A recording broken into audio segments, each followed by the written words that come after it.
Welcome to Hearts Standard. My name is Joel Sked. Heart of Midlothian just can't stop scoring and winning, it seems. Premier League side Sunderland were the latest team to be turned over by the Gorgate juggernaut at Tynecastle Park this afternoon. Now, there is a lot to get our teeth into after a comprehensive, comfortable, confident 3-0 win over a side that spent £100 million give or take this summer after winning promotion from the Championship back into the Premier League. Before we do that, if it's time to hand in your transfer request, then head over to s1jobs.com and upload your CV today. With thousands of jobs across Edinburgh and the surrounding area, you'll find the one at S1 Jobs. Start your search today.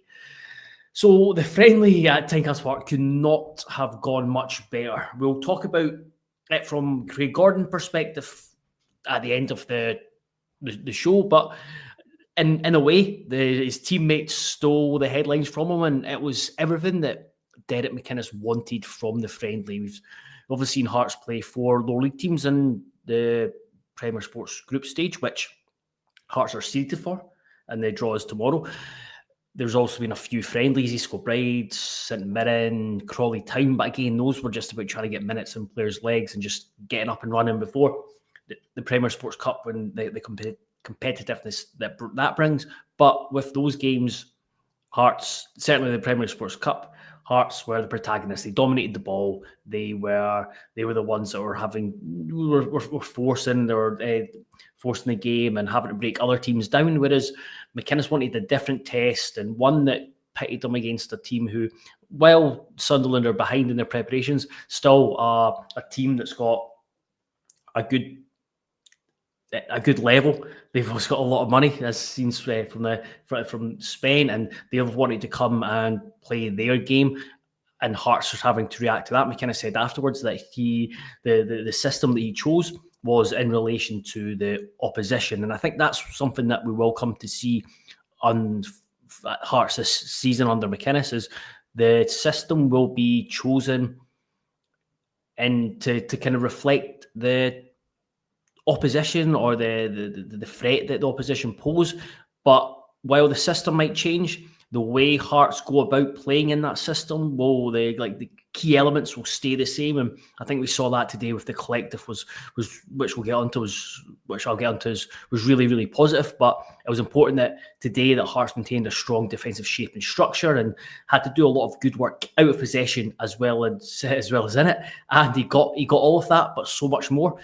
Going to try and break it down into different elements. I'll bring in, there's loads of comments already. I'll stop every now and then and try and bring in some comments, but doing this live as one person, it's difficult. So I will try to break up as I can. But going into the starting lineup and the shape, I put in the instant analysis that went on the site after the game that could be kind of mused that is this something we're going to see against Aberdeen in terms of is this going to be the system, or is this going to be what the lineup looks like, or very close to it? But honestly, with McInnes and his willingness to change and be flexible, it's so hard to guess. Who knows? What I do know from what we've seen today is, and talked about it before, I really like the back three. Just because of the players that Hearts have to play in that back three. I thought the three that started today, and then Steinbender when he replaced Kent at half-time, but all of them played really, really well, and there was a really nice balance to it. I think Kent covered Forrester well. Halkett was in the centre and marshalled it so well. I just think that suits him, and we've seen it when played in between Stephen Kingsley and John Suter a couple of seasons ago when he had his best season and everyone in top, and he just looks in a really, really good space at the moment, physically, mentally, or however you want to put it. But he is someone, as long as he's fit, he's one of the first names on the team sheet for me, and alongside who I would imagine someone else is going to be one of the first names on the team sheet, Stuart Finlay, because McInnes wanted to bring him in. And I think there was two really big moments from Finlay which showed us all why McInnes wanted to bring him in and what he'd add to the defence. There was the moment in the first half when he was up against potentially Mayenda down the left-hand side. There was a foot race. He got there, got his body across, and he matched him stride for stride, won it. And then we've seen it towards the end of the game where Sunderland probably had their best opportunity to open them and opened up in the Hearts box. Finlay recovered brilliantly and got the slid in, got the challenge, timed it perfectly, and had that recovery pace. So yeah, the defence is, it's still viewed as probably, especially when everyone's fit, like the strongest, most competitive area of the pitch, because you've got guys there you've got the guys who McInnes will call as like a first header, like Kent and Halkett are dominating there, and then you've got Steinvender and Finlay, maybe a bit more mobile, good at operating in wider roles, especially in that mid kind of wider positions, especially in that back three. Jamie McCart, of course, really good in there, and Stephen Kingsley. We've seen that versatility against Dumbarton. I think he'll be a really useful player. We'll see what the comments say. That is so that's massive. I'm not going to read that. It looks like nonsense. McEntee was the best player on the pitch. We'll get to that. Devlin was outstanding. Chris Coss says we'll get to that. Embra Craig says cracking result today. Devlin, McEntee, Milne, Finlay all stood out for me. Agreed. How no one else spotted McEntee playing in the lower league seems a mystery. James Govan asked what month we winning the league by. I say just give it to us now.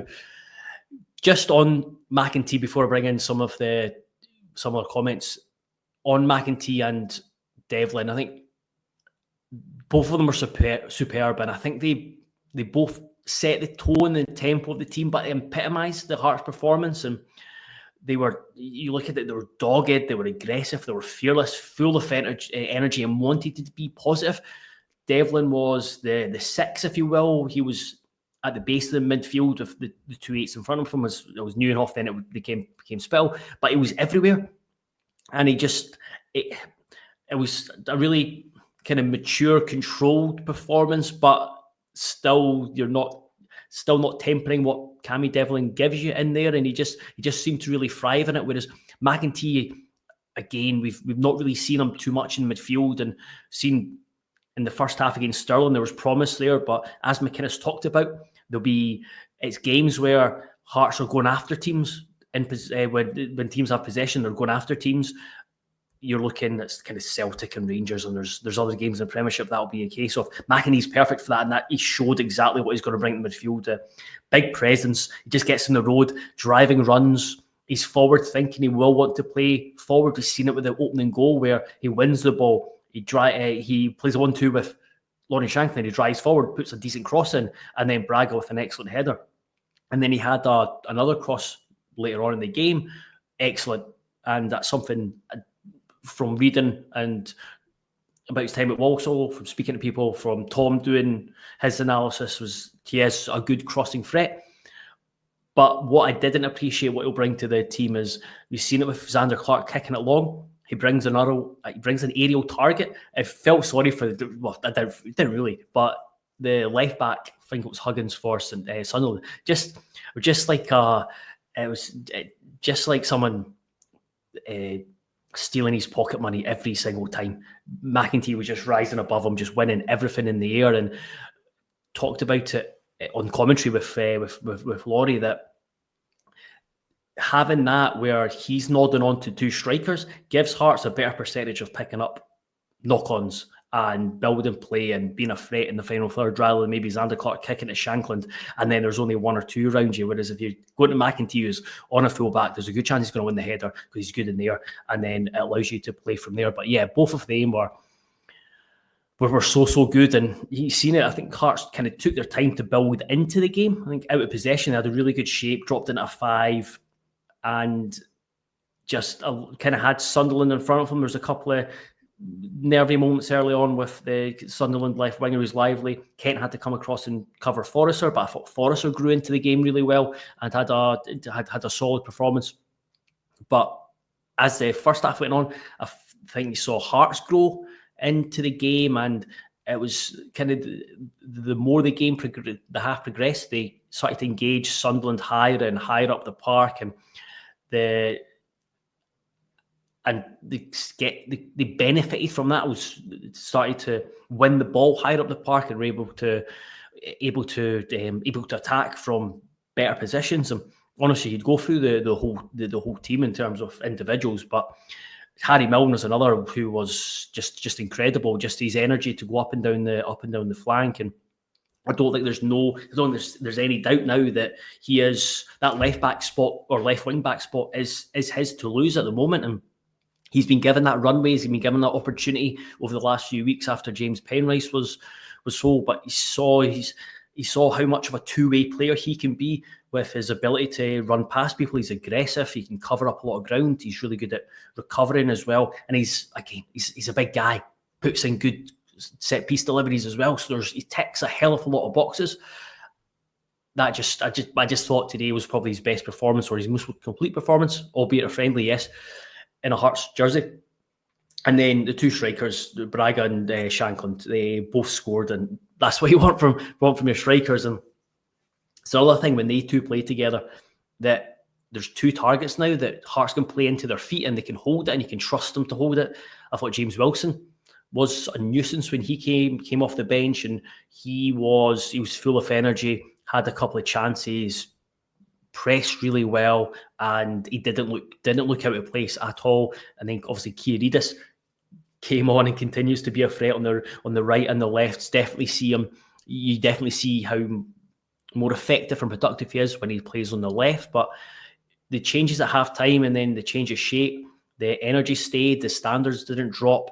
You've seen it with the change in formation as well. They're comfortable in good shape in a 3, comfortable in good shape in a 4. So no one really let the team down. And more than anything, the probably most encouraging aspect, aside from the individuals I've mentioned, is the collective. And I just thought the attitude, the way that Hearts went about the game, with and without the ball, they played directly, smartly. There was a lot of intelligence. Derek McInnes talked about that. There was a lot of intelligence in team, but physical, full of energy, and it was clear that the players knew their role individually, but also as part of the team as well. And you could tell Sunderland didn't enjoy their afternoon, and that's what McInnes and Hearts will want. They want every team to feel like they've been in a game when they've come to Tynecastle, and they're just glad to get out with Corrigan.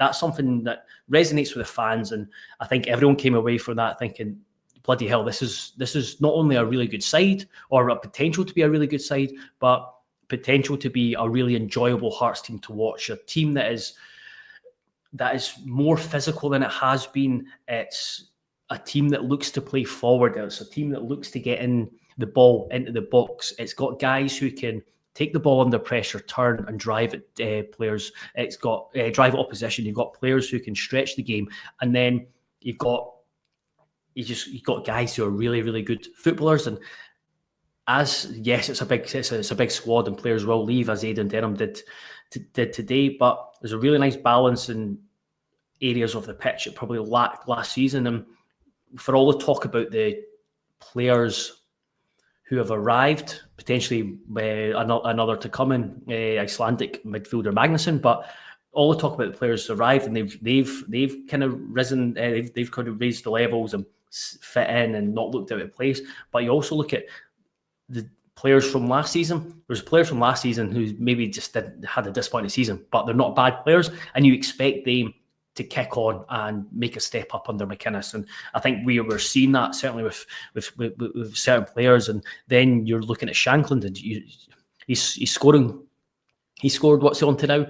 Is it 3? So he scored 3 competitive goals, and he scored another goal in the friendly today. But he's scoring goals, but it's not like when he scored goals before, it's kind of been all about him. But he's part of the Hearts attack rather than the whole attack, which is really, really positive. So there's so many positives to take from it. I'll go back to I'll stop talking now and go back to looking at the bringing some comments. Yeah, I apologize. I'm not going to Hearts standards, scarce around the front of Hearts TV everywhere these days. Yeah, I'm fed up with my voice, so I don't know how other Hearts fans are feeling about that as well. Not positive, I guess. Ember Craig also thought Forrester had a good game against a really quick winger, considering lots of folks don't seem to rate him. That's the thing. He's still one thing about kind of Forrester is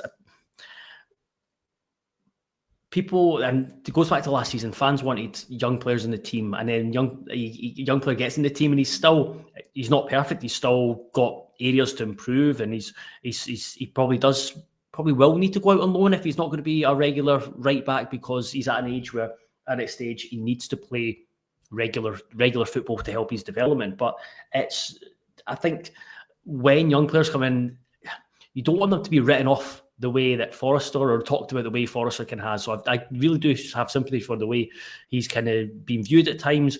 Sometimes he's not been great, but again, he's made the step up from the B team to Hearts first team. So it's not going to be linear straight up. There's going to be dips or poor performances. But during pre-season, I think I've seen him against St Mirren. He was really good in the first half, and then I thought he didn't let himself down today with his performance. Michael felt that Steinbender had his best performance for Hearts today. Yeah, he was another one that really looked really, really good, and I've heard good reports about him during pre-season. Interesting that I thought he looked pretty solid and reliable at right back as well, which gives Hearts another option. Derek McInnes said afterwards that Christian Borgrevinck should play in the behind closed doors friendly, which takes place some point this week. Today was very positive. Calcic says, however, let's temper it a bit until after the game. Milne was outstanding. Yes, the Aberdeen game is going to be absolutely brilliant. I would imagine a full house, and it'll be rocking on a Monday night. Rob Gamblo says, what stands out to you most about this team compared in pre-season compared to last year? So could go on for a while about this, but I don't know. I felt last season team might have been undercooked. You look at the friendlies. How many friendlies did Hearts went to Tenerife? Didn't play a friendly in Tenerife, and then there was a couple of closed door friendlies. There was Leyton Orient. So only kind of 3 proper friendlies were Leyton Orient. But wasn't great. Spurs, there was good bits and bad bits, and then go down to Fleetwood. That's when driving back up the road from Fleetwood, you're thinking there was a wee bit of concern, and you just wondered if they've not played enough, and I don't think they did play enough before starting last season. And then just the squad, and I think you can compare. I remember praising last year's squads, the depth of it, but when you actually kind of dug a wee bit deeper, it lacked a wee bit of balance, not just in terms of players and positions, but specific qualities of players. Now, I think there's a better balance to the squad, where there is a lot of pace. Well, there's more pace coming in as well. There's which allows more flexibility, and there's just not a reliance on Lawrence Shankland or expectation that it's just going to be Lawrence Shankland's going to score all the goals as well. So I think there's quite a few things, but those are the things that stand out, that come to mind and stand out. James, I get Joel on co-coms every week. It's like someone like an 8-year-old in the comedy box. Beautiful Hearts bias, yes. Not carried away today. So nice to have a physical presence in midfield who also seems to want to drive forward. Yeah, McEntee will provide that. It'll be interesting to see where, if the deal gets done, where Magnussen fits into that. I actually thought Callum Nieuwenhof has been one of the more surprise factors in this summer so far. Kind of wasn't sure how he would fit in, but thought he did really well. And it was disappointing to see him go off today. So hopefully, I think it was a hamstring issue, but hopefully it's not too bad. Stephen Patterson says, I know a lot has been made about the size of the Hearts squad. I think we may well need it. Aberdeen seemed to run out of steam last season. If they had a bigger squad, things could have been different. I think there's a balance. I think you need options, and there's obviously a few injuries at the moment, but you look at the bench today, how many people were on it. I think there was 14 players on it. Then you've potentially got Kibori and Magnussen to add into that. So that would be 16. Then you'd add Borkovic, Benny, and Jamie McCart. Then you're going to 19. You've got Craig Gordon as well. So yeah, it's a big squad. It's too big a squad, and it does need to. It's finding that balance to have a manageable squad that's got depth, rather than guys who are rather than the point where you're leaving 5, 6, 7 guys in the stand every week, which is not good, and they won't want that. Players won't want that either. So I think Derek McInnes talked about it being natural. The players will leave. It won't just be a big rush of players, but players will naturally leave over the next 5, 6 weeks before the transfer window ends. Dave says, Milne, what a player. James, we actually look like a unit again. Another big thing is, yes, the physical, they really do look like a unit. There's a real spine to the team, physical presence. Also, this is always an easy thing to say when things have not gone well, but it seems like there's a real dynamism and energy and like more power and kind of, I don't know, I wouldn't go as far as his fitness, but more power to the team as well. Mark H.S. Dobson says, felt sorry for Forrest. He ran his heart out every game and deserved the goal. Yeah, he was unlucky. The neutral says, Sunderland good, but we made them look garbage. That's saying, so Sunderland, I don't watch English. I can't remember the last English game I watched, so I knew very little about Sunderland. They were, so they weren't good. Yes, they were early in their pre-seasons and they're still getting out. Pre-season and still getting up and running. I think they're kind of spooked by how Hearts went about their business. Hearts kind of really treated it competitively, as we should have done, because it's one of our final friendlies before, and it was important to show the fans that this is what Hearts are going to be like. But yes, I do think even if Sunderland are still preparing, I thought Hearts played a massive part in making sure that they didn't look very, very good.